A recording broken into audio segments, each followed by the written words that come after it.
भगवान विष्णु ने क्यों किए थे ये 8 भयंकर छल। आज हम आपको भगवान विष्णु द्वारा किए गए उन 8 छलों के बारे में बताने जा रहे हैं जिनका जिक्र आज भी ग्रंथों में है। अगर आपको यह वीडियो देखने का असली मजा लेना है तो आप यह वीडियो चलाकर अपना काम करें तो आपको इस वीडियो का मजा मिलेगा। आप अपने मन में इमेज बनाएंगे। तो चलिए शुरू करते अपनी वीडियो को।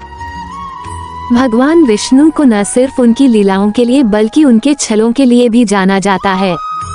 इस बारे में हमारे ज्योतिष एक्सपर्ट डॉक्टर राधाकांत वत्स का कहना है कि भगवान विष्णु द्वारा किए गए ऐसे 8 छल हैं जो आज भी धर्म ग्रंथों में अंकित हैं और इन छलों को करने के पीछे की कथा बेहद रहस्यमय और रोचक है।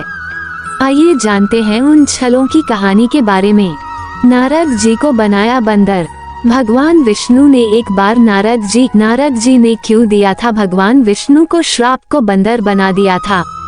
इसके पीछे का कारण ये था कि नारद जी को इस बात का घमंड हो गया था कि वह सांसारिक मोह माया से ऊपर उठ चुके हैं और उनका यही घमंड तोड़ने के लिए श्री हरि विष्णु ने उन्हें वानर का रूप दे दिया। नारद जी ने भगवान विष्णु से ही उनके जैसा सुंदर स्वरूप मांगते हुए हरि रूप की इच्छा जताई थी। हरि के 2 अर्थ होते हैं, विष्णु और वानर। श्री हरि नारायण ने छल कर नारद जी को बंदर का मुख दे दिया। इसके बदले नारद जी ने उन्हें पत्नी वियोग का श्राप दिया, जिसके कारण भगवान विष्णु राम रूप में अवतरित हुए। भगवान शिव के बचाए प्राण।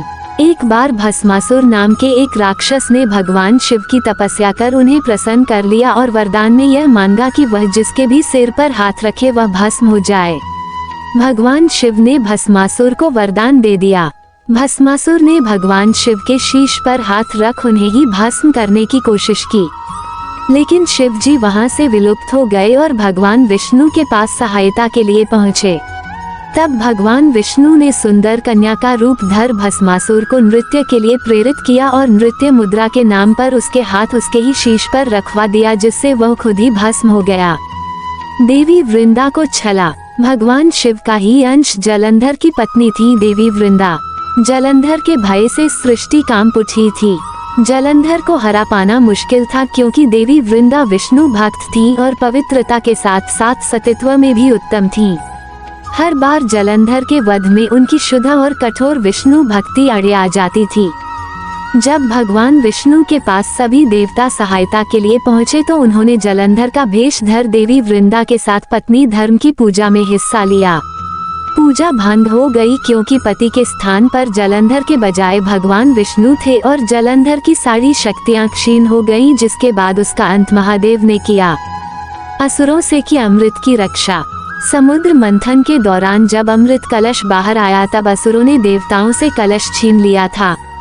तब भगवान विष्णु ने मोहिनी रूप धर असुरों से अमृत कलश की रक्षा की और देवताओं को अमृत पान कराया था। शुक्राचार्य को सबक सिखाया। जब वामन अवतार में भगवान विष्णु राजा बलि से 3 पग भूमि मांगने गए थे तब शुक्राचार्य ने भगवान विष्णु को पहचान लिया था और उनकी मंशा भी भांप ली थी, जिसके बाद उन्होंने राजा बलि को दान देने से रोकने के लिए चाल चली और कमंडल में जा बैठे। राजा बलि जब जल अर्पित कर दान देने लगे तो कमंडल से जल बाहर नहीं आ पाया। भगवान विष्णु समझ गए कि कमंडल में शुक्राचार्य कैसे दैत्य गुरु शुक्राचार्य बने ग्रह बैठे हुए हैं और वह जल को बाहर नहीं आने दे रहे हैं। तब श्री हरि विष्णु ने एक तिनके से उनकी एक आंख फोड़ दी थी, जिसके बाद वह कमंडल से बाहर आ गए थे। राजा बलि से छीना राजपाट। राजा बलि एक असुर थे, लेकिन उनकी यह विशेषता थी कि वह दानी, सत्यवादी और धर्मपरायण थे। असुर होने के बाद भी वह विष्णु भक्त थे। धर्मपरायणता के साथ ही उन्होंने तीनों लोकों पर अपना आधिपत्य जमाया था, मगर देवताओं को अपना शासन वापस चाहिए था, जिसके लिए उन्होंने भगवान विष्णु की स्तुति कर उनसे अपना राजपाट वापस मांगा। तब भगवान विष्णु ने वामन रूप धर बलि से 3 पग भूमि मांगी और उन 3 पगों में पूरा ब्रह्मांड नाप दिया। महादेव से छीना बद्री धाम। भगवान विष्णु को तपस्या के लिए एक स्थान की आवश्यकता थी।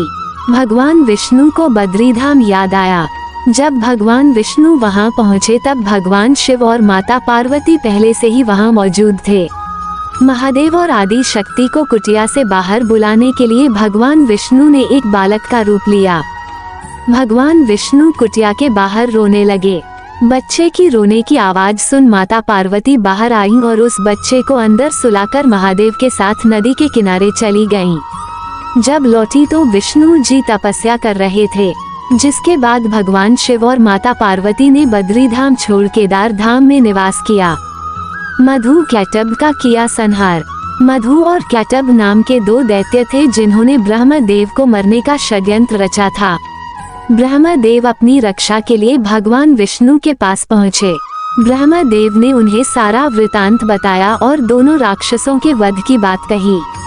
समस्या ये थी कि दोनों दानवों को इच्छा मृत्यु का वरदान प्राप्त था, लिहाजा भगवान विष्णु ने छल का सहारा लिया और उन दोनों को सम्मोहित कर भगवान विष्णु के हाथों मरना स्वीकार होने की बात को मनवा लिया।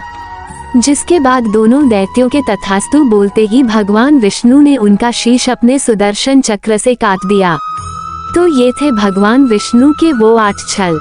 आपका इस बारे में क्या ख्याल है, हमें कमेंट बॉक्स में जरूर बताएं। अभी तक लाइक सब्सक्राइब नहीं किया तो लाइक सब्सक्राइब कर देना।